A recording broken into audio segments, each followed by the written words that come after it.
Hi friends, welcome to అప్టెక్ jobs.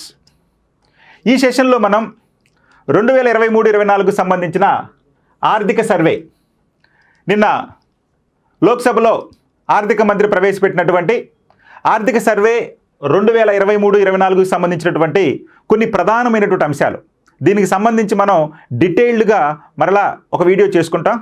అయితే కొన్ని ప్రధానమైన అంశాల మీద ఈ సెషన్లో ఈ ఆర్థిక సర్వే గురించినటువంటి అంశాలు చర్చించుకుందాం.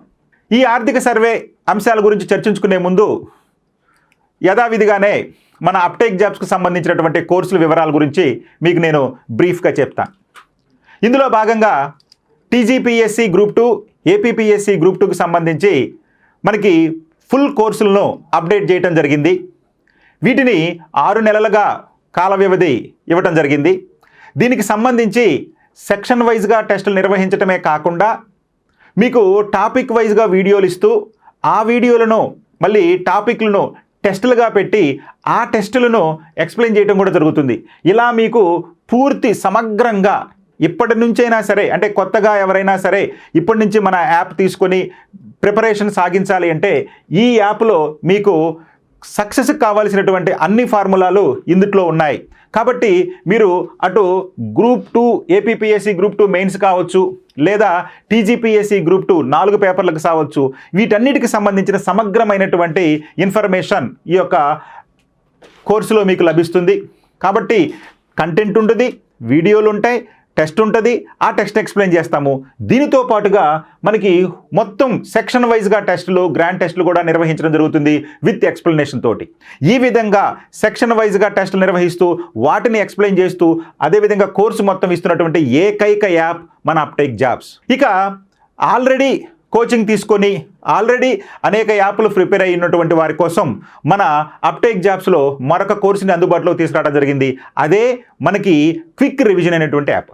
ఇది ప్రధానంగా ప్రస్తుతం టీజీపీఎస్సీ వారికి 2 పార్టుల రూపంలో మీకున్నటువంటి 4 పేపర్లను 2 పార్టులుగా చేసి ఆ 2 పార్టులు అందించడం జరుగుతుంది. ప్రతి సబ్జెక్టుకు సంబంధించి ఒక రకంగా తెలంగాణ మూమెంట్ ఉందనుకోండి, తెలంగాణ మూమెంట్ అనేది 3 సెక్షన్లో ఉంటుంది.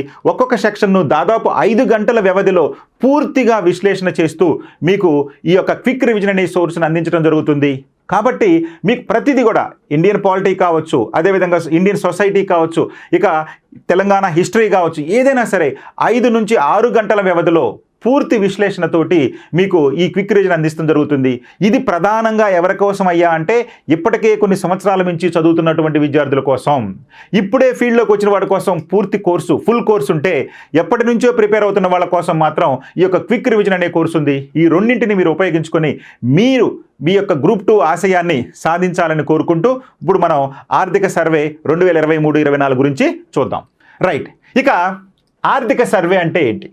ఇప్పుడు కాంపిటేటివ్ ఎగ్జామ్స్ ప్రిపేర్ అవుతున్నటువంటి ఎవరి నోట విన్నా, ఏ యూట్యూబ్ ఛానల్ చూసినా అందరి నోట ఆర్థిక సర్వే, దాని తర్వాత బడ్జెట్. సో ఆర్థిక సర్వే అంటే ఏంటి, బడ్జెట్ అంటే ఏంటి? ముందుగా ఆర్థిక సర్వేను ప్రవేశపెట్టారు నిన్న లోక్సభలో మన ఆర్థిక మంత్రి. అయితే ఈ ఆర్థిక సర్వే అంటే ఏంటి?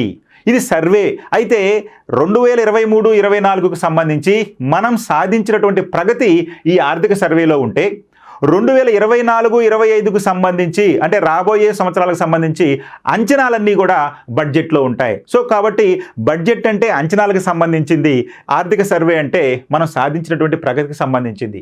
మరి ఎప్పుడు సాధించామండి అంటే 2023-24కు సంబంధించి ఆర్థిక సర్వే మనకి ఏం చెప్తుంది, అసలు ఆర్థిక సర్వే అంటే ఏందో ఇప్పుడు మనం చూద్దాం. గత సంవత్సర కాలంలో దేశ ఆర్థిక పనితీరును, రాబోయే సంవత్సరంలో ఆర్థికంగా ఎదురయ్యే సవాళ్ళను ముందుగానే అంచనా వేసేటటువంటి అంశాన్ని మనం ఏమన్నామంటే ఈ ఆర్థిక సర్వే రూపంలో తెలుసుకుంటాము. అంటే రాబోయే సంవత్సరంలో ఆర్థికంగా ఎదురయ్యే సవాళ్ళను ముందుగానే అంచనా వేసి చెప్పేటటువంటిదే ఈ ఆర్థిక సర్వే. ఏ సంవత్సరానికి చెప్తుందండి ఇది? 2023-24 సంవత్సరానికి ఆల్రెడీ జరిగింది. దేశ ఆర్థికంలో పనితీరుని గురించి చెప్తుంది. అదేవిధంగా రాబోయే కాలంలో ఎలా ఉంటుందో కూడా చెప్తుంది. అయితే దానిని బడ్జెట్లో ప్రస్ఫుటంగా మనకి వివరించడం అనేది కూడా జరుగుతుంది. అంటే బడ్జెట్లో అంచనాల గురించి కూడా తెలుపుతుంది. అంటే ఈ ఆర్థిక సర్వే కనుక మనం క్షుణ్ణంగా గనక చదువుకుంటే బడ్జెట్లో ఏ విధంగా ఉంటుంది లేదా ఏ విధంగా అంచనాలు ఉంటాయి అనేది కూడా మనం అంచనా వేసుకోవచ్చు. అంటే ఎందుకని ఈ ఆర్థిక సంవత్సరానికి సంబంధించి ఏ విధమైన ప్రగతి సాధించాము, అదేవిధంగా రాబోయే సంవత్సరంలో ఏ విధంగా ఉండవచ్చు అనేటువంటిది కూడా చెప్పేదే ఈ ఆర్థిక సర్వే. కాబట్టి మనం బడ్జెట్ గురించి కూడా పూర్తిగా అవగాహన కావాలంటే ముందుగా ఆర్థిక సర్వే గురించి కూడా మనకి తెలిసి ఉండాలి. కాబట్టి ఈ రెండింటిని పూర్తిగా అర్థం చేసుకోవాలి. అప్పుడే మనకి మన ఆర్థిక వ్యవస్థ మీద పూర్తి అవగాహన అనేది వస్తుంది. సో కాబట్టి బడ్జెట్ గురించి పూర్తిగా తెలుసుకోవాలంటే ముందుగా ఆర్థిక సర్వే తెలుసుకోవాలి. ఈ ఆర్థిక సర్వే తెలుసుకున్న తర్వాత బడ్జెట్ ఈ విధంగా పూర్తిగా అవగాహన వస్తుంది మన దేశ ఆర్థిక వ్యవస్థ మీద. ఇక ఆర్థిక మంత్రిత్వ శాఖకు చెందినటువంటి ఎకనామిక్స్ అఫైర్స్ డిపార్ట్మెంట్లోని ఎకనామిక్ డివిజన్ ఈ యొక్క సర్వేను రూపొందిస్తుంది. మీకు అనవచ్చు, ఎవరు తయారు చేస్తారండి ఈ ఆర్థిక సర్వేను అంటే ఆర్థిక మంత్రిత్వ శాఖ ఆధ్వర్యంలో ఉన్నటువంటి ఎకనామిక్ అఫైర్స్ డిపార్ట్మెంట్లో ఉన్నటువంటి ఎకనామిక్ డివిజన్ అనేటువంటిది ఈ ఆర్థిక సర్వేను రూపొందిస్తుంది.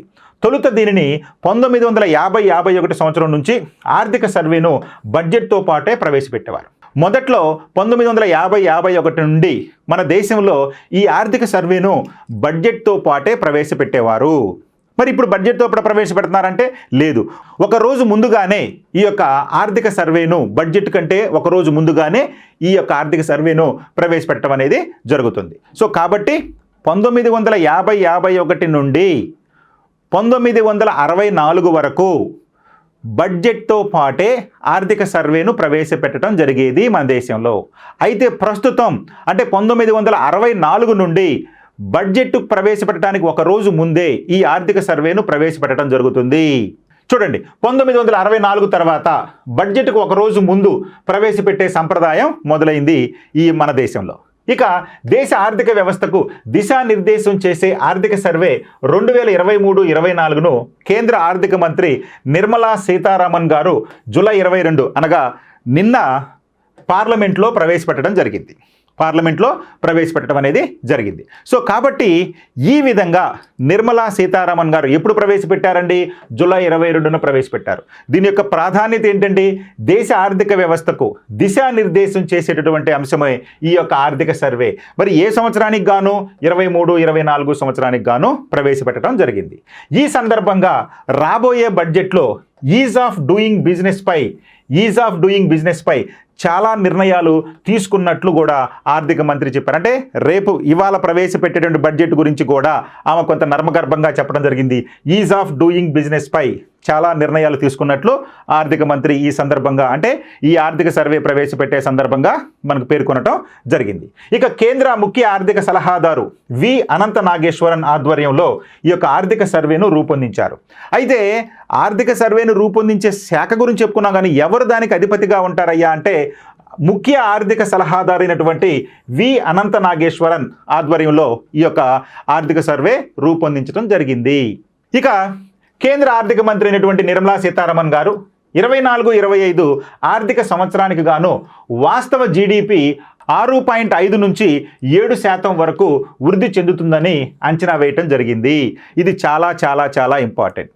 అందరూ జీడిపి వృద్ధి రేటు 7% కంటే అధికంగా ఉండిద్ది అని చెప్పి అంచనాలు వేసుకుంటే సీతారామన్ గారు మాత్రం ఆర్థిక మంత్రికి మాత్రం ఈ యొక్క జీడిపి వృద్ధి రేటు 6.5 నుంచి 7% ఉంటుందని చెప్పి ఆమె పేర్కొనటం జరిగింది.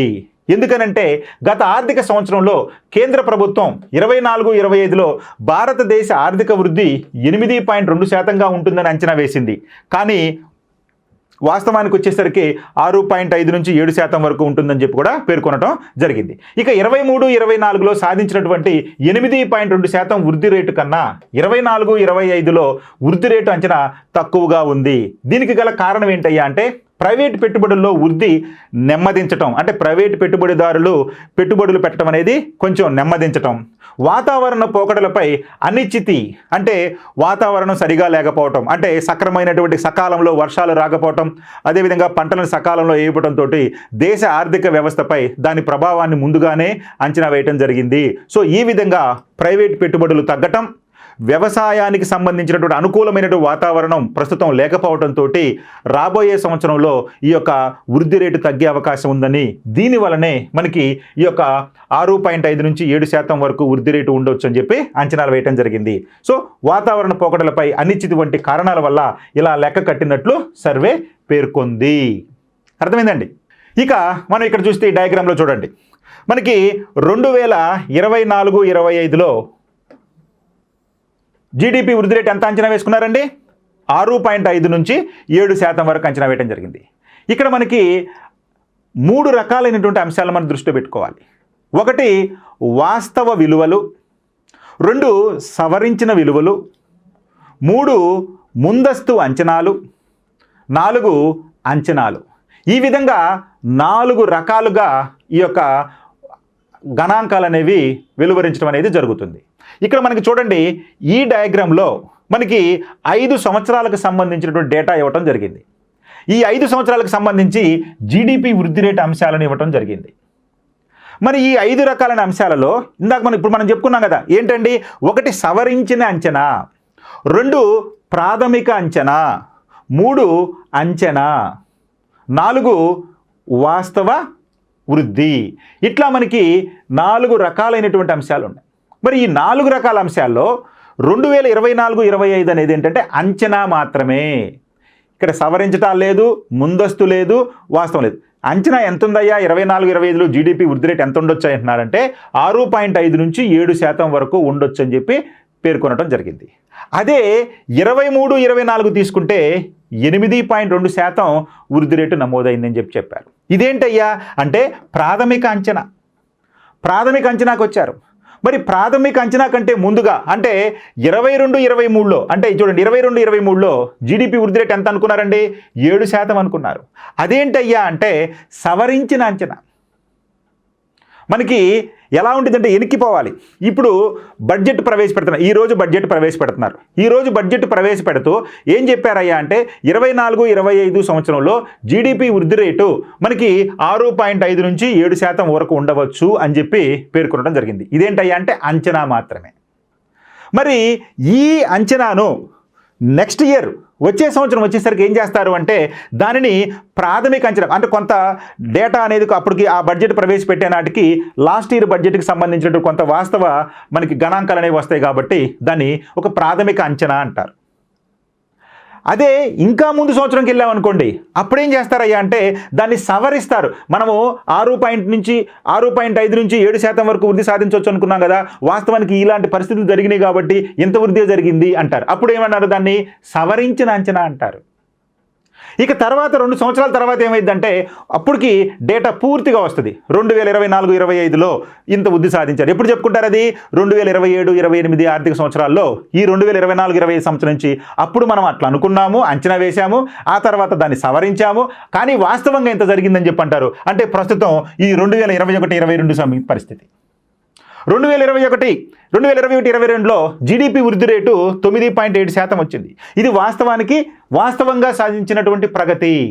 అంతకంటే ముందు సంవత్సరం అంటే కరోనా సంవత్సరం 2021లో తీసుకుంటే -5.8 జీడిపి వృద్ధి రేటు, అంటే మైనస్లోకి వచ్చింది, రుణాత్మకంగా వచ్చేసింది. 21-22లో 9.7, ఇక్కడ వరకు వాస్తవంగా మనం సాధించినటువంటి ప్రగతులు జీడిపి వృద్ధి రేట్లు. మరి ఇక్కడ 22-23లో తీసుకునేసరికి సవరించిన అంచనా అన్నాడు, అది 7%. ఇక 23-24 తీసుకున్నాం, అదేంటయ్యా అంటే ప్రాథమిక అంచనా అన్నాం. ఇక 24-25 అనుకున్నాం, ఓన్లీ అంచనా. ఇక్కడ క్లారిటీ రావాలండి. అంచనా అంటే ఏంటి, ప్రాథమిక అంచనా అంటే ఏంటి, సవరించిన అంచనా అంటే ఏంటి, లేదా వాస్తవ వృద్ధి ఏంటి, ఇవి మీరు బాగా గుర్తుపెట్టుకోవాలి. అంటే ఎకానమీలో ప్రతి చోట మీకు ఇది ఉపయోగపడుతుంది. అర్థమైందండి? అంటే బడ్జెట్లో నిర్ణయించినటువంటి అన్నీ కూడా అంచనాలు మాత్రమే. బడ్జెట్ అంటేనే రాబోయే సంవత్సరానికి ఆదాయ వ్యయాల పట్టి, కాబట్టి అది అంచనాలు మాత్రమే చెప్తుంది. మరి ఈ ఆర్థిక సర్వే ఏం చెప్పిందండి? 2023-24 గురించి చెప్తుంది. అంటే 2023-24 అంటే అయిపోయిన సంవత్సరం కాబట్టి కొంత దగ్గరగా ఉండే అవకాశం ఉంటుంది, అందుకని కొంత వాస్తవంగా ఉంటుంది. ఇప్పటికీ కూడా పూర్తిగా రావు, కానీ కొంత బడ్జెట్తో పోల్చుకుంటే కొంత వాస్తవమైనటువంటి గణాంకాలు సేకరించే సమయం అనేది ఉంటుంది ఆర్థికవేత్తలకు. కాబట్టి ఇది గుర్తుపెట్టుకోవాలి. అది సవరించిన అంచనానా, ముందస్తు అంచనానా, లేదా వాస్తవ అంచనానా, లేదా అంచనానా అని గుర్తుపెట్టు. అంచనా అంటే ఖచ్చితంగా మారటానికి అవకాశం ఉంటుంది. సవరించడం అంటే అంచనాల్లో మనకి ఇలాంటి మార్పులు జరగడం వలన సవరించడం జరిగింది. అప్పుడు మనం 6.5 నుంచి 7 అనుకున్నాము, కానీ బాగా అభివృద్ధి జరగడం వలన ఇది 7.5 కూడా రావచ్చు. లేదు 6.5 నుంచి ఇంకా తగ్గిపోయి 6% కూడా రావచ్చు. అననుకూల పరిస్థితులు ఉన్నప్పుడు, అంటే అననుకూల పరిస్థితులు ఉన్నాయనుకోండి, వాతావరణం సరిగా లేదు, పంటలు నష్టపోయినాయి, కాబట్టి అది ఇండైరెక్ట్గా పారిశ్రామిక రంగం మీదకు, సేవా రంగం మీదకు పడే అవకాశం ఉంటుంది. కాబట్టి మన అంచనాలన్నీ కూడా తగ్గే అవకాశం ఉంటుంది. అందుకని సీతారామన్ గారు ముందుగానే ఈ ఒక వాతావరణ పరిస్థితులు చూసి, అదేవిధంగా ప్రైవేటు పెట్టుబడుల మందగింపును చూసి ఆమె ముందుగానే అంచనా వేయడం జరిగింది. ఇలా ఉండవచ్చు అంచనా వేయటం జరిగింది 2024-25కి సంబంధించి జీడిపి వృద్ధి రేటు. అర్థమైందండి? సో ఇదంతా కూడా కాన్సెప్ట్ బేస్డ్ ఉంటుంది కాబట్టి మీరు జాగ్రత్తగా గుర్తుపెట్టుకోవాలి. ఇక రిజర్వ్ బ్యాంకు 2025 మార్చితో ముగిసిన ఆర్థిక సంవత్సరానికి జీడిపి వృద్ధి రేటు 7.2%గా అంచనా వేసింది. అంటే 2025 మార్చితో ముగిసే ఆర్థిక సంవత్సరానికి, అంటే 2024-25 మార్చితో ముగిసేటటువంటి ఆర్థిక సంవత్సరానికి జీడిపి వృద్ధి రేటు 7.2%గా అంచనా వేయడం జరిగింది. అంతేకాకుండా IMF, ADB, international monetary fund కానీ, లేదా ఏషియన్ డెవలప్మెంట్ బ్యాంక్ కానీ వంటి గ్లోబల్ ఏజెన్సీలు భారతదేశం 7% వృద్ధి సాధించవచ్చునని పేర్కొన్నాయి. సో ఇవేమి పేర్కొన్నాయి, కానీ వాస్తవంగా అది జరగదు అని చెప్పి, అంటే అంతర్జాతీయ సంస్థలు కావచ్చు, మన రిజర్వ్ బ్యాంక్ కావచ్చు 7% కంటే ఎక్కువగానే ఉంటుందని అంచనా వేస్తే, వాస్తవంగా మనకి అనుకుంటుంది ఏంటయ్యా అంచనా అంటే 6.5 నుంచి 7 ఉంటుందని చెప్పి అంచనా వేసుకున్నాం. కానీ ఆర్థిక సర్వే 2023-24 మాత్రం వీటన్నింటికంటే చాలా తక్కువగా, కేవలం 6.5 నుంచి 7% మాత్రమే జీడిపి వృద్ధి రేటు ఉంటుందని పేర్కొనడం జరిగింది. ఇది మనకి గుర్తుపెట్టుకోవాలి. చూడండి, క్యాపిటల్ ఎక్స్పెండిచర్లో విషయానికి వస్తే కనుక, అంటే క్యాపిటల్ ఎక్స్పెండిచర్స్ మూలధన వ్యయానికి తీసుకుంటే కనుక 2023-24లో ప్రొవిజనల్ అక్యూరేట్స్, అంటే ఇది అంచనాలు మాత్రమే, ముందస్తు అంచనాల్లో తీసుకుంటే కనుక మనకి క్యాపిటల్ ఎక్స్పెండిచర్ మూలధన వ్యయాలు తీసుకుంటే మనకి జీడిపిలో 3.2%, అదేవిధంగా ఇక 2022-23లో తీసుకుంటే 2.7% జీడిపిలో, అదేవిధంగా 21-22లో తీసుకుంటే 2.5%, 20-21లో తీసుకుంటే 2.1%గా ఉంది. అంటే జీడిపిలో మూలధన వ్యయాల యొక్క విలువ, అంటే as percentage of GDP, capital expenditure as percentage of GDP. జీడిపిలో ఈ యొక్క మూలధన వ్యయాల యొక్క శాతం ఎంత ఉందంటే మనకి ముందస్తుగా అంచనాల ప్రకారం 23-24లో తీసుకుంటే 3.2% గాను, 22-23 సంవత్సరానికి తీసుకుంటే 2.7% గాను, 21-22 సంవత్సరానికి తీసుకుంటే 2.5% గాను, ఇక 2020-21లో అది 2.1%గా ఉంది మూలధన వ్యయాలకు సంబంధించి జీడిపిలో. ఓకే, ఇవన్నీ కూడా గుర్తుపెట్టుకోవాలి. ఇక ఆర్థిక సర్వే 2023-24 హైలైట్స్. మనం ముందుగా కొన్ని ప్రధానమైన అంశాలు చెప్పుకున్నాం. ఇప్పుడు హైలైట్స్ ఏంటో చూద్దాం. వాస్తవంగా ఈ ఆర్థిక సర్వేలో మనం చూడాల్సింది ఏందయ్యా అంటే జీడిపి వృద్ధి రేటు ఏ విధంగా ఉండబోతుంది, లేదా ఏ విధంగా ఉంది, అదేవిధంగా వ్యవసాయ రంగానికి సంబంధించిన వృద్ధి రేటు ఏ విధంగా ఉంది, లేదా పారిశ్రామిక రంగానికి సంబంధించినటువంటి అంశం వృద్ధి రేటు ఏ విధంగా ఉంది, సేవా రంగానికి సంబంధించిన వృద్ధి రేటు ఏ విధంగా ఉంది, అదేవిధంగా ప్రపంచ వాణిజ్యానికి సంబంధించి మన వృద్ధి రేటు ఏ విధంగా ఉంది, మొదలైన అంచనాలన్నీ కూడా ఈ ఆర్థిక సర్వేలో మనం చూస్తాం. ఈ హైలైట్స్లో భాగంగా వాటిని మనం ఇప్పుడు చూడబోతున్నాం. 2024లో భారత్కు రెమిటెన్స్, అంటే విదేశాల నుంచి వచ్చినటువంటి, అంటే మన భారతదేశానికి సంబంధించినటువంటి వ్యక్తులు ఇతర దేశాలలో పనిచేస్తూ అక్కడి నుండి మన భారతదేశానికి పంపించేటటువంటి డబ్బు, దాన్ని రిమిటెన్స్ అంటారు. ఇది 3.7% పెరిగి $124 బిలియన్ చేరింది. అంటే ప్రస్తుతం భారతదేశానికి ఈ రెమిటెన్స్ పంపించేటటువంటి ఆదాయం ఎంత అయ్యా అంటే $124 బిలియన్. ఇది గత సంవత్సరంతో పోల్చుకుంటే ఎంత శాతం పెరిగిందండి? 3.7% పెరిగింది. 2025లో 4% పెరిగి అది $129 బిలియన్ చేరుకుంటాయని ఆర్థిక సర్వే తెలిపింది. ఈ విధమైనటువంటి కొనసాగింపు కనుక జరిగితే, వృద్ధి కనుక జరిగితే 2025 కల్లా 4% పెరిగి, అంటే 3.7% వల్ల 4% పెరిగి $124 బిలియన్ $129 బిలియన్ అయ్యే అవకాశం ఉంటుందని ఈ ఆర్థిక సర్వే పేర్కొంది. ఇక ఆటోమొబైల్ రంగంలో ఉత్పత్తి ఆధారిత ప్రోత్సాహకాల పథకం వల్ల 67,690 కోట్ల మేరకు పెట్టుబడి ప్రతిపాదనలు వచ్చాయని, ఇందులో 14,000 కోట్లు కార్యరూపం దాల్చాయని కూడా ఈ ఆర్థిక సర్వే పేర్కొంది. ఇక 2022-23 నాటికి నిరుద్యోగిత రేటు 3.2% తగ్గింది. చూడండి 3.2% నిరుద్యోగ రేటు తగ్గిందని చెప్పి కూడా పేర్కొనడం జరిగింది ఈ ఆర్థిక సర్వే. అంటే నిరుద్యోగ రేటు ఎంతకు తగ్గిందయ్యా? 3.2% తగ్గింది. ఇక ఈ డయాగ్రామ్లో చూస్తే టాప్ రిమిటెన్సెస్ రిసిపియంట్స్ అంటే ప్రపంచంలో ఇతర దేశాల నుండి ఆదాయం ఎక్కువగా ఈ రెమిటెన్స్ రూపంలో వచ్చేటటువంటి ఆదాయం ఎక్కువగా కలిగినటువంటి దేశాలు ఏంటయ్యా అంటే ఇది భారతదేశమే మొదటి స్థానంలో ఉంది. ప్రపంచంలో అత్యధికంగా రిమిటెన్స్ రూపంలో ఆదాయాన్ని పొందేటటువంటి దేశాల్లో మన భారతదేశం ముందు స్థానంలో ఉంది. అది 2023 నాటికి 120 US డాలర్లు ఉంది. 120 బిలియన్ డాలర్లు ఆదాయం ఉంది మనకి ఈ రిమిటెన్స్ రూపంలో.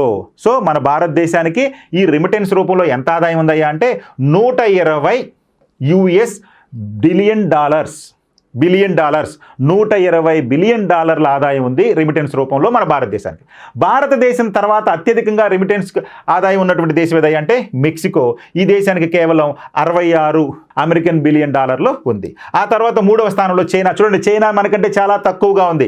ఎక్కడ చైనాకి కేవలం 50 US బిలియన్ డాలర్లు ఉంటే, ఆ తర్వాత ఫిలిప్పైన్స్ 39, ఆ తర్వాత పాకిస్తాన్ 27 మిలియన్ డాలర్లు ఆదాయం ఉంది రిమిటెన్స్ రూపంలో పాకిస్తాన్కి. సో ఈ విధంగా ఈ ర్యాంక్లో చూసుకుంటే మన భారతదేశమే అన్ని దేశాల కంటే మొత్తం దేశాలు కలుపుకున్న ఎంత ఉందో మన భారతదేశం ఒక్కటే అంత ఉంది.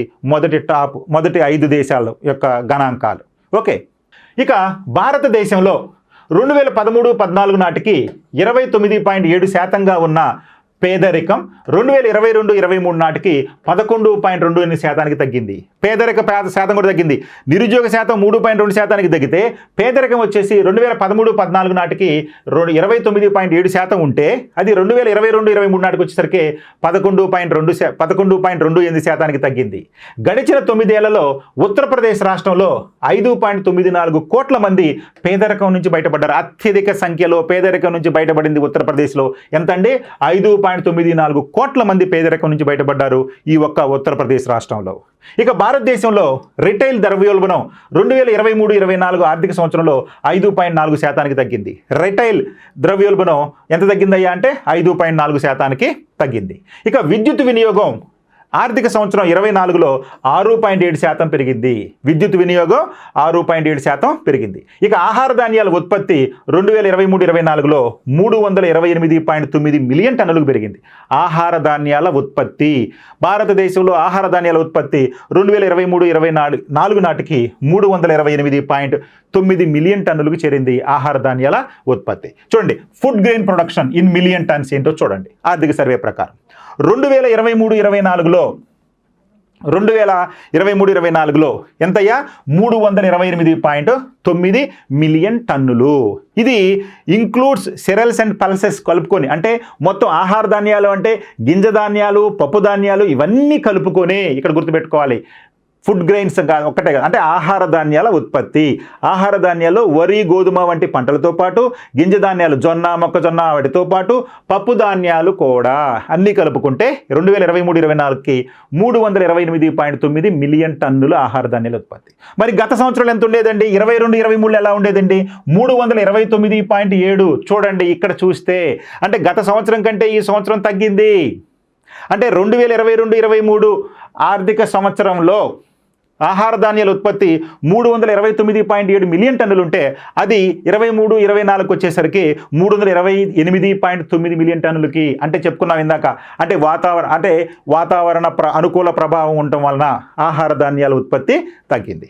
ఆ తర్వాత 2021-22లో 315.6 మిలియన్ టన్నులు, 2021లో 310.7 మిలియన్ టన్నుల ఆహార ధాన్యాల ఉత్పత్తి జరిగింది 2020-21 నాటికి. ఇది మనం గుర్తుపెట్టుకోవాలి. ఆహార ధాన్యాల ఉత్పత్తి ఏ విధంగా ఉంది గడిచిన 5 సంవత్సరాల్లో. ఇక 2022-23లో ఉద్యోగుల భవిష్య నిధి కార్యాలయం employee provident fund office EPFO అంటే ఎంప్లాయీ ప్రావిడెంట్ ఫండ్ ఆఫీస్ ఈ యొక్క ఉద్యోగ భవిష్య నిధి కార్యాలయం లో కొత్తగా 1,31,00,000 ఉద్యోగులు నమోదయ్యాయి. అంటే కొత్తగా సృష్టించినటువంటి ఉద్యోగాలు ఎన్నండి? 1,31,00,000 ఉద్యోగాలు. ఇక భారతదేశంలో ఈపీఎఫ్ఓ సభ్యత్వం 2015-16 నుండి 8.4% అంటే కాంపౌండ్ యాన్యువల్ గ్రోత్ రేట్, దీన్ని CAGR అంటారు, కాంపౌండ్ యాన్యువల్ గ్రోత్ రేట్ తో పెరిగింది. సో ఈ విధంగా భారతదేశంలో ఈపీఎఫ్ఓ సభ్యత్వం, అంటే ఈపీఎఫ్ఓ అంటే ఏంటంటే ఎంప్లాయీ ప్రావిడెంట్ ఫండ్ ఆఫీస్, ఈ సభ్యత్వం 2015-16 నుండి 8.4%తో పెరిగింది. ఇది బాగా ఇంపార్టెంట్, గుర్తుపెట్టుకోవాలి. అంటే అందుకనే ఈ యొక్క నిరుద్యోగ శాతం తగ్గిపోయింది. ఇక ఆర్థిక సంవత్సరం 2023-24లో వస్తు సేవల పన్ను అంటే జిఎస్టీ వసూళ్లు ఎంత అయ్యా అంటే పెరిగిందయ్యా అంటే 12.7% పెరిగింది. అంటే గత సంవత్సరంతో పోల్చుకున్నప్పుడే శాతం పెరిగింది. అంటే గత సంవత్సరంతో పోల్చుకున్నప్పుడు జిఎస్టీ వసూళ్లు 12.7% పెరిగింది. ఇక భారతదేశంలో మల్టీ డైమెన్షనల్ పావర్టీ ఇండెక్స్ ప్రకారం 2015-16 అదేవిధంగా 2020-21 మధ్య గ్రామీణ పట్టణ ప్రాంతాల్లో పేదరికం తగ్గింది. సో ఈ విధంగా మనకి ఈ ఆర్థిక సర్వేలో తెలుస్తుంది ఏంటయ్యా అంటే పేదరిక శాతం తగ్గింది టోటల్గా, అదేవిధంగా నిరుద్యోగ శాతం కూడా తగ్గింది. అంటే పేదరిక శాతం తగ్గింది, నిరుద్యోగ శాతం తగ్గింది అని చెప్పి మనకి తెలుస్తుంది ఈ యొక్క సర్వే ప్రకారం. ఇక ఇందులో భాగంగా చూడండి, ఆర్థిక సర్వేలు ఏం చెప్పారు? సర్వీస్ సెక్టార్ గ్రోత్, సేవా రంగం యొక్క వృద్ధి ఎంత ఉందో చూడండి. సేవా రంగం యొక్క వృద్ధి 23-24 ఈ ఆర్థిక సంవత్సరంలో 7.6% ఉంది.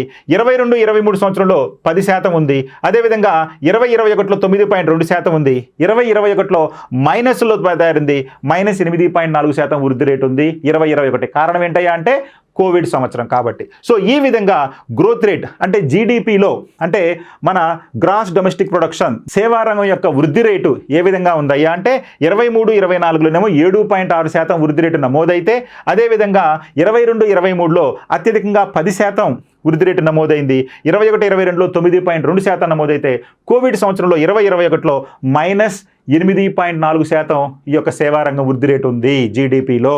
గుర్తుపెట్టుకోవాలి. అంటే service sector growth rate of GVA at basic price. ఎక్కడండి? Basic price. Okay, right. అంటే స్థూల ధరల ఆధారంగా. ఇక బహుముఖ పేదరికం నుంచి 24.82 కోట్ల మంది 2013-14 అదేవిధంగా 2022-23 మధ్య బయటపడటం జరిగింది. చెప్పుకున్నాం కదా, అత్యధికంగా పేదరికం నుంచి బయటపడిన వారు ఉత్తరప్రదేశ్లో ఉంటే మొత్తంగా బహుముఖ పేదరికం నుంచి 24.82 కోట్ల మంది ఏ సంవత్సరాల మధ్య అండి? 2013-14 నుంచి 2022-23 మధ్య 10 సంవత్సరాల కాలంలో వీళ్ళు బహుముఖ పేదరికం నుంచి బయటకు రావడం అనేది జరిగింది. పేదరికం నుంచి పైకి రావడం అనేది జరిగింది. ఇక భారతదేశంలో రిటైల్ ద్రవ్యోల్బణం ఆర్థిక సంవత్సరంలో అంటే ఆర్థిక సంవత్సరం 24లో 5.4% తగ్గింది. ఆల్రెడీ ఈ పాయింట్ మనం కవర్ చేసుకున్నాం. ఇక డిజిటల్ ఇండియా ప్రోగ్రాంలో ఫైనాన్షియల్ ఇయర్ 2024 ప్రకారం 50 లక్షల కొత్త డిజిటల్ ఉద్యోగాలను సృష్టించింది. ఈ డిజిటల్ ఇండియా ప్రోగ్రాం ద్వారా దేశంలో దాదాపుగా ఈ ఆర్థిక సంవత్సరం 23-24లో 50 లక్షల కొత్త ఉద్యోగాలను సృష్టించడం జరిగింది. ఇక దీంతో పాటుగా మనకి ఇక్కడ ఫిజికల్ డెఫిసిట్ అంటే చూడండి, ఈ ఫిజికల్ డెఫిసిట్ మొత్తం పర్సంటేజ్ ఆఫ్ జీడిపి అంటే జీడిపిలో ఈ యొక్క ఫిజికల్ డెఫిసిట్ ఎంత ఉందయ్యా అంటే 23-24లో 5.6% ఉంది. అదేవిధంగా 22-23లో 6.4%, 21-22లో 6.7%, 20-21లో 9.2 అత్యధికంగా ఉంది ఈ యొక్క ఫిజికల్ డెఫిసిట్ అనేది జీడిపిలో ఫిజికల్ డెఫిసిట్ యొక్క శాతం ఎంత అయ్యా అంటే ప్రజెంట్ 23-24 ఆర్థిక సర్వే ప్రకారం 5.6% ఉంది. రైట్. ఇక 2024 మార్చి నాటికి దేశంలో ఉన్న విదేశీ మారక నిల్వలు $646.4 బిలియన్. ఇది మన భారతదేశంలో ఉన్నటువంటి విదేశీ మారక నిల్వలు. అవే 2023-24 ఆర్థిక సంవత్సరంలో $68 బిలియన్ విదేశీ మారక నిల్వలు పెరిగాయి. అంటే గత సంవత్సరంతో పోల్చుకుంటే 2023-24 కేవలం ఈ ఆర్థిక సంవత్సరంలో మనకి $68 బిలియన్ విదేశీ మారక నిల్వలు పెరిగాయి. ఇది బాగా గుర్తుపెట్టుకోవాలి. మొత్తం ఉన్నటువంటి విదేశీ మారక నిల్వలేమో $646.8 బిలియన్. ఈ సంవత్సరంలో పెరిగినటువంటి విదేశీ మారక నిల్వలేమో $68 బిలియన్. Okay, right. ఇక 2023-24లో 8.2% ఉన్న భారత ఆర్థిక వృద్ధి పారిశ్రామిక రంగం ఊతాన్నిచ్చింది. అంటే ఈ యొక్క 8.2% ఉన్నటువంటి భారత ఆర్థిక వృద్ధికి పారిశ్రామిక రంగం ఊతం ఇచ్చింది. అంటే గత సంవత్సరంలో మన ఆర్థిక వృద్ధి ఎంత ఉందయ్యా అంటే ఆర్థిక వృద్ధి రేటు 8.2%. అంత 8.2% వృద్ధి రేటు ఉండడానికి ప్రధాన కారణం ఏంటయ్యా అంటే పారిశ్రామిక రంగం వృద్ధి రేటు 9.5%గా చూపటమే. అంటే వ్యవసాయ రంగంలో అంత వృద్ధి రేటు లేకపోయినప్పటికీ ఎలా మనం సాధించామయ్యా అంటే పారిశ్రామిక రంగం 9.5% వృద్ధి రేటు సాధించింది. కాబట్టి అంతిమంగా 23-24లో 8.2%గా వృద్ధి రేటు నమోదైంది. ఇక భారతదేశ ఎలక్ట్రానిక్స్ తయారీ రంగం ఎగుమతుల విలువ మనకి 1.9 లక్షల కోట్లకు పెరిగాయి. సో భారతదేశ ఎలక్ట్రానిక్స్ తయారీ రంగం ఎగుమతులు 1.9 లక్షల కోట్లకు పెరిగాయి. ఓకే, ఆ తర్వాత ఇక ఫారెక్స్ రిజర్వ్స్, భారతదేశంలో ఉన్నటువంటి విదేశీ మారక నిల్వలు ఎంత ఉందండి? US billion dollars. Okay, US billion dollars. అందుట్లో చూద్దాం 23-24లో మన దేశంలో విదేశీ మారక నిల్వలు ఎంత అంటే 646.4 ఈ యొక్క బిలియన్ డాలర్లు. అదేవిధంగా 22-23లో 578.4 అమెరికన్ డాలర్స్ బిలియన్ డాలర్స్. అదేవిధంగా 21-22లో 607.3 బిలియన్ డాలర్లు. 2021లో 577 బిలియన్ డాలర్లుగా ఉంది మన విదేశీ మారక నిల్వల మొత్తం. సో ప్రస్తుతం మాత్రం 646.4 బిలియన్ డాలర్లు. ఇక గత దశాబ్దంలో తయారీ రంగం సగటు వార్షిక వృద్ధి రేటు 5.2%గా నమోదైంది. తయారీ రంగంలో మ్యానుఫ్యాక్చరింగ్, ఇందుకోసం chemicals, food products and furniture, రవాణా పరికరాలు, ఫార్మాస్యూటికల్స్, యంత్రాలు వంటి విభాగాల్లో వృద్ధి నమోదైంది. ఇక భారతదేశంలో గతేడాది 997.2 మిలియన్ టన్నుల బొగ్గు ఉత్పత్తి జరిగింది. భారతదేశంలో మొత్తం బొగ్గు ఉత్పత్తి ఎంత జరిగిందయ్యా అంటే 997.2 మిలియన్ టన్నుల బొగ్గు ఉత్పత్తి జరిగింది. అయితే ఇంతతో సరిపోలా, 261 మిలియన్ టన్నులు బొగ్గు దిగుమతి చేసుకున్నాము. అంటే మన దేశంలో ఉత్పత్తి అయింది కాకుండా మనం దిగుమతి కూడా చేసుకోవడం జరిగింది. ఇక మొత్తంగా 1233.86 మిలియన్ టన్నుల బొగ్గును వినియోగించుకున్నాం. అంటే మన దేశంలో ఉత్పత్తి అయినటువంటి 997.2 మిలియన్ టన్నులతో పాటు మనం దిగుమతి చేసుకున్నటువంటి 261 మిలియన్ టన్నుల బొగ్గుతో కలిపి మొత్తం బొగ్గుని ఎంత బొగ్గుని వినియోగించుకున్నామయ్యా ఈ ఆర్థిక సంవత్సరంలో అంటే 1233.86 మిలియన్ టన్నుల బొగ్గును వినియోగించడం జరిగింది. దీన్ని ఎక్కువగా దేనికి ఉపయోగించామండి? విద్యుత్ ఉత్పత్తి కోసమే. మన దేశంలో ఎక్కువగా బొగ్గును దేనికోసం వినియోగిస్తున్నామంటే థర్మల్ విద్యుత్ ఉత్పత్తి కోసం, థర్మల్ పవర్ జనరేషన్ కోసం బొగ్గును మనం ఎక్కువగా నేడు వినియోగించుకోవటం జరుగుతుంది. ఇక ఆర్థిక సర్వే ప్రకారం మే 2024 వరకు 1.28 లక్షల కోట్ల పెట్టుబడులు వచ్చాయి. అంటే ఆర్థిక సర్వే ప్రకారం మే 2024 వరకు 1.28 లక్షల కోట్ల పెట్టుబడులు వచ్చాయి. ఇందుకోసం ఉత్పత్తి ఆధారిత ప్రోత్సాహకాలు ఎంతో ఉపయోగపడ్డాయి. దీనివల్ల 10.8 లక్షల కోట్ల ఉత్పత్తి మరియు అమ్మకాలు జరిగాయి. రైట్. ఇక భారతీయ స్టాక్ మార్కెట్ క్యాపిటలైజేషన్ భారీగా పెరిగింది. మన భారతదేశంలో క్యాపిటల్ మార్కెట్ అంటే ఈ యొక్క స్టాక్ మార్కెట్ యొక్క క్యాపిటలైజేషన్ కూడా ఈ కాలంలో బాగా పెరిగింది. ప్రభుత్వ మూలధన వ్యయం పెరిగింది. దాంతో ప్రైవేట్ పెట్టుబడులు ఊపందుకున్నాయి. 2023-24లో స్థూల స్థిర మూలధన వ్యయం 9% పెరిగింది. స్థూల స్థిర మూలధన వ్యయం 9% పెరిగింది. 2023-24లో మూలధన వ్యయం లోటు అంటే క్యాపిటల్ ఎక్స్పెండిచర్ డెఫిసిట్ అనేది మూలధన వ్యయ లోటు జీడిపిలో 0.7%గా ఉంది. ఇది 2022-23లో 2% జీడిపిలో 2%కి చేరింది.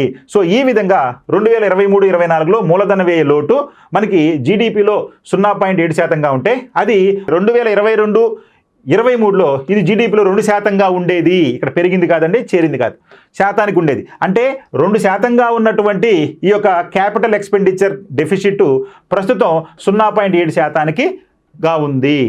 ఇక మరికొన్ని ప్రధానమైన అంశాలు ఈ ఆర్థిక సర్వేకి సంబంధించి.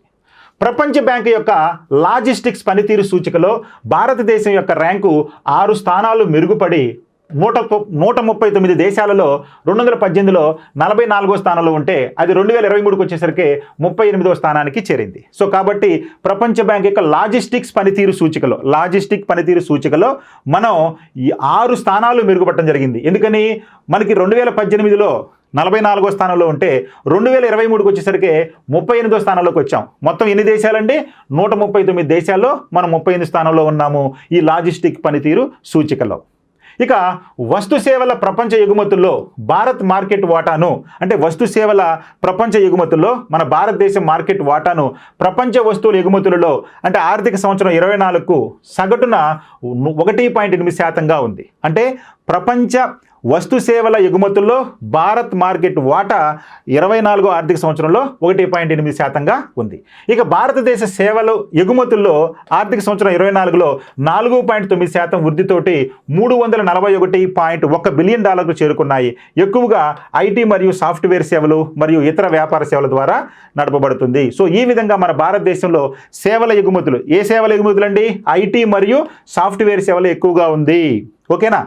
ఈ యొక్క ఐటీ మరియు సాఫ్ట్వేర్ సేవల ఎగుమతులు వృద్ధి రేటు ఎంత ఉందయ్యా అంటే 4.9% వృద్ధి రేటు తోటి ఉంది. ఇక భారతదేశం యొక్క విదేశీ రుణం సంవత్సరాలుగా స్థిరంగా ఉంది. భారతదేశం యొక్క విదేశీ రుణం సంవత్సరాలుగా స్థిరంగా ఉంది. విదేశీ రుణం మార్చి 2020 నాటికి మనకి ఎంత ఉందయ్యా అంటే జీడిపిలో 18.7%గా ఉంది. అంటే విదేశీ రుణం మన జీడిపిలో ఎంత ఉందయ్యా అంటే 18.7%గా ఉంది 2024 నాటికి. ఇక వ్యవసాయం మరియు అనుబంధ రంగాల సగటు వార్షిక వృద్ధి రేటు స్థిర ధరల వద్ద 4.18%గా ఉంది. ఇదేంటంటే వ్యవసాయం మరియు అనుబంధ రంగాల సగటు వార్షిక వృద్ధి రేటు స్థిర ధరల వద్ద 4.18%గా ఉంది.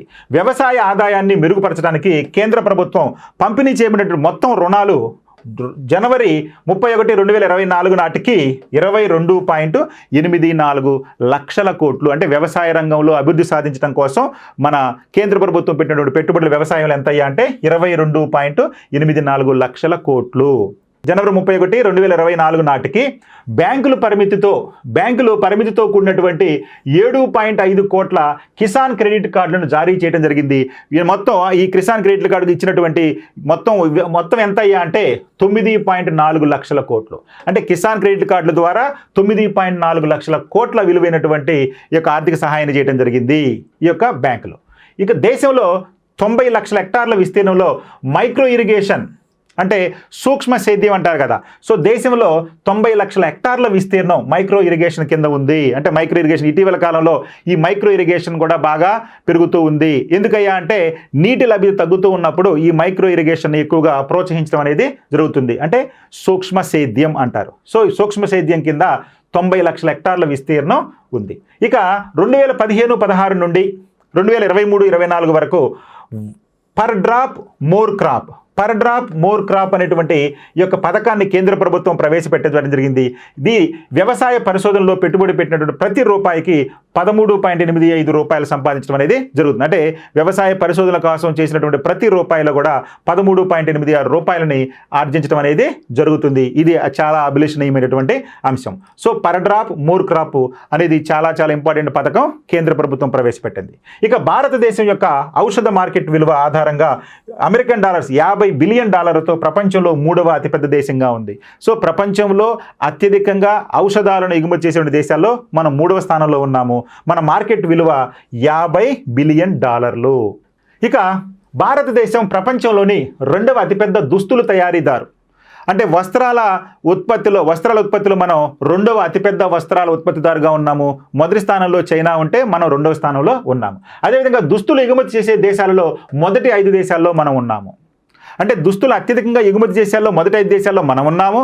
అదేవిధంగా దుస్తులను అధికంగా ఉత్పత్తి చేసే దేశాల్లో మనం 2వ స్థానంలో ఉన్నాము. ఇక భారతదేశంలో ఎలక్ట్రానిక్స్ తయారీ రంగం ప్రపంచ మార్కెట్ వాటాలో 3.7% అంచనా వేయటం జరిగింది. అంటే ప్రపంచ ఎలక్ట్రానిక్ మార్కెట్లో మన వాటా 3.7%గా అంచనా వేయటం జరిగింది. మొత్తం స్థూల విలువ జోడించి సేవల రంగం సహకారం ఇప్పుడు మహమ్మారికి ముందు స్థాయికి చేరుకొని అంటే దాదాపు 55%కి చేరుకుంది. ఇక సేవల రంగం తీసుకుంటే అంటే కరోనా సమయంలో ఈ సేవలు అనేవి అత్యధిక వెనకబడి అని చెప్పుకున్నాం ఇందాకే -8% వృద్ధి రేటు నమోదైందని. అంటే మైనస్లో వృద్ధి రేటు సేవారంగం నమోదైందని. ఆ తర్వాత మళ్ళా 2020-21 తర్వాత సేవారంగం పుంజుకొని ఇప్పుడు జీడిపిలో దాదాపు 55%కి మరలా చేరుకోవడం జరిగింది ఈ సేవారంగం. ఇక సేవల రంగంలో అత్యధిక సంఖ్యలో క్రియాశీల కంపెనీలు 65% ఉన్నాయి. మార్చి 31, 2024 నాటికి భారతదేశంలో మొత్తం 16,91,495 క్రియాశీల కంపెనీలు ఉన్నాయి. సో ఈ విధంగా క్రియాశీల కంపెనీలు 65%, అంటే దేశంలో ఉన్నటువంటి మొత్తం కంపెనీలు క్రియాశీల కంపెనీలు అతి యాక్టివ్గా పనిచేస్తున్న కంపెనీలు 65% వరకు ఉన్నాయి. అవి మొత్తం ఎన్నయ్యా అంటే 16,91,495 క్రియాశీల కంపెనీలు మన దేశంలో ఉన్నాయి. ప్రపంచవ్యాప్తంగా డిజిటల్ డెలివరీ చేయబడినటువంటి సేవల ఎగుమతుల్లో భారతదేశం యొక్క వాటా 2019లో 4.4% ఉంటే 2023 వచ్చేసరికి అది 6% పెరిగింది. డిజిటల్ డెలివరీ విధానంలో భాగంగా మన ప్రపంచంలో మన భారతదేశం వాటా 2019లో 4.4% ఉంటే 2023లో 6% పెరిగింది. ఇక ప్రపంచవ్యాప్తంగా 2022లో ప్రపంచ వాణిజ్య సేవల ఎగుమతుల్లో భారతదేశ సేవల ఎగుమతులు 4.4%గా ఉన్నాయి. ఇక కంప్యూటర్ సేవలు మరియు వ్యాపార సేవల ఎగుమతులు భారతదేశ సేవల ఎగుమతుల్లో 73% వాటాను కలిగి ఉన్నాయి. అంతే కదా, మన సేవా రంగం ఎగుమతులు ఎక్కువ, ఇందాకే చెప్పుకున్నాం ఐటీ మరియు కంప్యూటర్ ఆధారిత ఎగుమతులు ఎక్కువగా ఉన్నాయని. అవి మొత్తం సేవా ఎగుమతుల్లో 73% వాటాను కలిగి ఉన్నాయి. మరియు ఆర్థిక సంవత్సరం 24లో దీని వృద్ధి 9.6% సాధించింది. ఇక ఆర్థిక సంవత్సరం 2024లో భారతీయ విమానాశ్రయాలలో నిర్వహించబడే మొత్తం విమాన ప్రయాణికుల సంఖ్య సంవత్సరానికి 15% పెరుగుదలతోటి భారతదేశంలో విమానయాన రంగం గణనీయంగా అభివృద్ధి చెందింది. అంటే చూడండి, ప్రపంచంలో ఈ విమానయానంలో కూడా మనం గణనీయమైనటువంటి అభివృద్ధిని సాధిస్తూ ఉన్నాము. అంటే ప్రయాణికుల సంఖ్యలో సంవత్సరానికి 15% పెరుగుదల ఉంది అని చెప్పి పేర్కొనడం జరిగింది ఈ ఆర్థిక సర్వే. ఇక ఆర్థిక సంవత్సరం 2024లో భారతీయ విమానాశ్రయాల్లో నిర్వహించబడే ఎయిర్ కార్గో 7% పెరిగి 33.7 లక్షల టన్నులకు చేరుకుంది. సో విమానాల ద్వారా సరుకు రవాణా చేయడంలో భాగంగా 33.7 లక్షల టన్నులకు మన సామర్థ్యం పెరిగింది నేడు. ఇక గత సంవత్సరంతో పోలిస్తే ఆర్థిక సంవత్సరం 2024లో భారతీయ రైల్వేలలో ప్రయాణికుల రద్దీ 5.2% పెరిగింది. సో చూడండి, విమాన ప్రయాణికుల రద్దీయే కాదండి, ఈ యొక్క రైలు రవాణాకు సంబంధించినటువంటి ప్రయాణికుల రద్దీ కూడా 5.2% పెరిగింది. ఇక ఆర్థిక సంవత్సరం 24లో కోంకన్ రైల్వే కార్పొరేషన్ లిమిటెడ్ మినహా ఆదాయాన్ని ఆర్జించేటటువంటి సరుకు రవాణా గత ఏడాది కంటే ఈ ఆర్థిక సంవత్సరంలో 5.3% పెరిగింది. అంటే ప్రయాణికుల రద్దీ పెరిగింది, సరుకు రవాణాకు ఆదాయం కూడా 5.3% పెరిగింది. ఇది అయితే ఒక కోంకన్ రైల్వే కార్పొరేషన్ లిమిటెడ్ మినహాయించి, ఎందుకంటే అక్కడ ఇంత శాతం ఆదాయం అనేది రావట్లేదు కార్గోకు సంబంధించి. ఇక చివరిగా పర్యాటక రంగం, సేవా రంగంలో మరొక ప్రధానమైనటువంటి రంగం పర్యాటక రంగం. 2023లో 92 లక్షల మంది విదేశీ పర్యాటకులు రాకపోకలను చూసింది. ఇది 43.5% పెరుగుదలను సూచిస్తుంది. అంటే పర్యాటకుల రంగంలో కూడా 43.5% పెరుగుదల ఉంది. ఇక భారతీయ ఈ కామర్స్ పరిశ్రమ 2030 నాటికి $350 బిలియన్ దాటుతుందని అంచనా వేయడం జరిగింది. భారతదేశంలో మొత్తం టెలి సాంద్రత ప్రతి 100 మంది జనాభాకు టెలిఫోన్ల సంఖ్య మార్చి 2014లో 75.2% ఉంటే అది 2024 వచ్చేసరికి 85.7% పెరిగింది. టెలి సాంద్రత అంటే ప్రతి 100 మంది జనాభాకి ఎంతమంది, 85.7%కి ఈ యొక్క టెలి సాంద్రత అనేది ఉంది. ఇంటర్నెట్ సాంద్రత మార్చి 2024లో కూడా 68.2%కి పెరిగింది ఇంటర్నెట్ సాంద్రత కూడా. సో ఈ విధంగా మనం ఈ యొక్క ఆర్థిక సర్వేకి సంబంధించినటువంటి కొన్ని ప్రధానమైన అంశాలను మనం చర్చించుకోవడం జరిగింది. ఇక ఈరోజు రాబోయేటటువంటి బడ్జెట్లో కూడా ఒక బడ్జెట్ గురించి పూర్తి వివరాలు మనం తర్వాత వీడియోలో చర్చించుకుందాం. ఇది కొన్ని ముఖ్యమైనటువంటి 2023-24 ఆర్థిక సర్వేకి సంబంధించినటువంటి అంశాలు. సో వీటికి సంబంధించి మరికొన్ని ప్రత్యేకమైనటువంటి వీడియోలను కూడా మనం రాబోయే రోజుల్లో చేసుకుందాం. Okay, thank you, all the best.